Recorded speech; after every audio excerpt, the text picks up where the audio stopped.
Est-ce que vous aussi, vous avez déjà évité un rendez-vous, une soirée, même un trajet en métro, juste parce que vous redoutiez cette montée d'angoisse?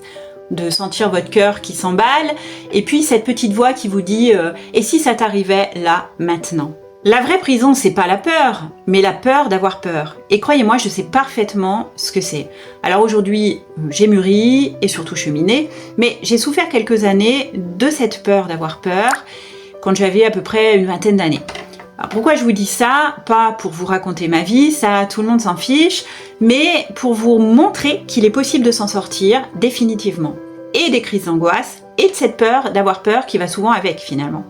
Parce que ça peut être tellement envahissant chez certains d'entre nous qu'on peut avoir l'impression qu'on va jamais s'en sortir. En fait, il se passe quoi? D'où ça vient cette peur d'avoir peur? Si on regarde bien, c'est comme si on avait un détecteur de fumée ultra sensible qui va se déclencher à chaque fois que vous faites brûler un toast. À la moindre petite sensation, même légère, notre cerveau déclenche l'alarme, danger imminent.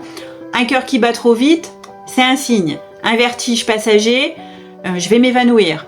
On devient hyper vigilant aux moindres signaux de notre corps, à l'affût du moindre symptôme. On se transforme en véritable éponge à angoisse et ça amplifie l'anxiété. C'est un vrai cercle vicieux et c'est tellement épuisant de vivre ça qu'on peut commencer à éviter certaines situations, certains endroits, de peur de déclencher une crise.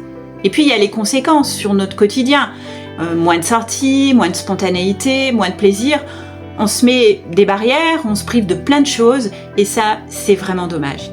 Je vous donne 3 pistes concrètes en commentaire pour briser ce cercle vicieux, mais surtout, si ça devient envahissant dans votre vie, ne laissez pas traîner, faites-vous accompagner.